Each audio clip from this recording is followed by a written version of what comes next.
Oke semuanya, berjumpa lagi dengan saya Trisakti di channel Legislator Muda Indonesia. Pemilihan presiden sudah tinggal 5 hari lagi, karena besok sudah tanggal 10. Siapapun yang menang tidak boleh jumawa, dan siapapun yang kalah harus lapang dada. Siapapun nanti yang dilantik, itulah presiden kita semua rakyat Indonesia. Pada kali ini saya ingin sharing kepada teman-teman, terutama kepada Timnas Amin, Pak Kapten, hormat, salam. Dari orang yang paling tidak mengerti, pendukung yang paling bawah lah yang tidak mengerti urusan-urusan politik. Tapi saya pernah mengikuti sidang MK sengketa Pilpres di tahun 2019, walaupun tidak langsung mengikutinya via live ya. Dimana sidang 2019 Pak Prabowo, Pak Sandi kalah dan MK menetapkan Pak Jokowi Ma'ruf Amin sebagai Presiden Republik Indonesia. Kita belajar dari sidang 2019 sengketa Pilpres. Kenapa Pak Prabowo bisa kalah? Kenapa Pak Prabowo Sandi bisa kalah? Padahal pendukungnya mengklaim kalau Pak Prabowo menang, bahkan Pak Prabowo waktu itu sujud syukur karena internal, quick count internalnya menyatakan Pak Prabowo menang. Tapi kenyataannya tetap kalah. Kenapa? Karena tidak ada bukti yang kuat. Nah, pada kali ini saya ingin sharing kepada teman-teman, barangkali ini juga menjadi inspirasi buat tim ses untuk apa ya? Kalau harus ke MK, apa sih yang harus dipersiapkan? Sebenarnya saya pernah tanyakan ke Pak Anies di TikTok karena mungkin terlalu banyak, artinya nggak kebaca. Bukti apa sih yang paling kuat jika harus maju ke MK?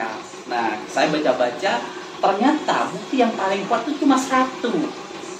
Karena gini, kalau kita belajar dari pengalaman sidang tahun 2019, aduannya itu banyak. Banyak sekali aduannya, diantaranya adalah terjadinya kecurangan pilpres secara sistematis dan terstruktur. Itu membuktikannya sangat susah. Pembuktiannya sangat susah. Kenapa? Kalau misalkan kita mengklaim ada sebuah kecurangan yang terstruktur, kita harus melihat struktur paling atasnya siapa, terus yang mengkoordinir siapa. Itu susah sekali untuk membuktikan. Dan MK itu punya standarisasi yang berat, standarisasi yang ketat untuk benar-benar menjatuhkan terjadinya pemilu yang dicurangi secara sistematis dan terstruktur. Jadi kalau misalkan besok harus maju ke MK, misalkan nih 01, kan saya pendukungnya 01, ini sebenarnya berlaku untuk 02, 03 juga. Tapi saya fokus ke 01. Misalkan 01 merasa menang, quick count internalnya menang, tapi rekapitulasi di KPU kalah, dan ingin maju ke MK, tapi tidak punya bukti C1, formulir C1 asli, maka saya ya nggak tahu juga sih, cuma pengalaman saya nyatakan pasti kalah. Kenapa? Satu-satunya bukti yang bisa kita gunakan untuk mendiskualifikasi rekapitulasi KPU itu adalah C1 asli yang dimiliki oleh para saksi di setiap TPS. Nah, ini pesan saya buat sang kapten Timnas Amin. Kalau misalkan Amin memang menang nantinya, tapi Timnas Amin tidak mampu mendatangkan formulir C1 asli, maka kemenangan itu tidak akan pernah nyata.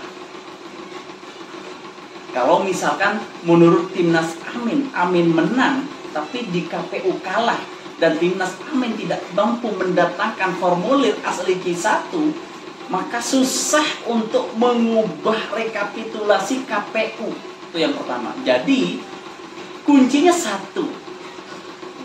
Ini pesan ya, karena saya juga nggak tahu. Semoga ini sudah terstruktur. Pesan buat Timnas, Kapten Timnas, salam dari saya.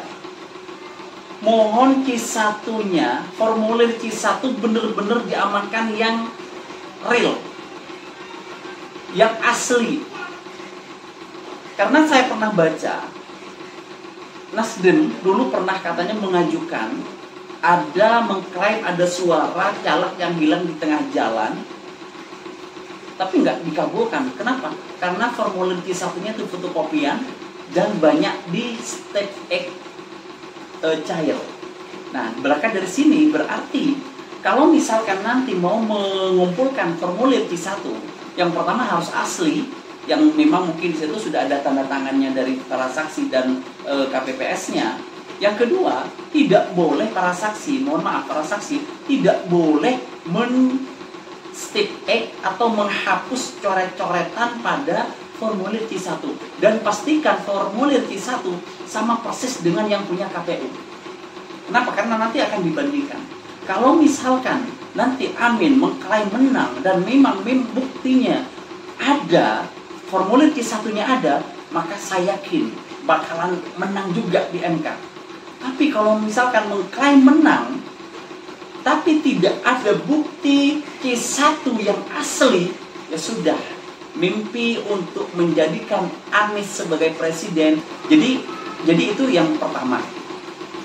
Jadi kalau misalkan Timnas Amin 01 merasa menang, tapi tidak bisa mendatangkan yang namanya formulir C1, ya, formulir C1 asli, maka udah, klien itu hanya klien sepihak, tidak bisa membuktikan di sidang Mahkamah Konstitusi. Jadi itu dari kemarin saya berpikir apa sebenarnya bukti yang paling kuat ketika harus ke MK. Saya baca-baca, ternyata satu, yaitu formulir C1. Nah, kalau misalkan ada bukti-bukti kecurangan, ada video-video, itu nanti bisa dijadikan bukti yang sudah terkonfirmasi. Nah, mungkin itu saja dari saya, kurang lebihnya saya mohon maaf. Sekali lagi, ini pesan saya untuk Timnas, mohon dikoordinir untuk saksinya. Formulir C1 harus benar-benar aman, baru kalau misalkan dari formulir C1 memang suara 01 menang, maka itu bisa dijadikan bukti yang sangat kuat ketika harus menghadap ke Mahkamah Konstitusi. Saya Fri Sakti, wassalamualaikum warahmatullahi wabarakatuh.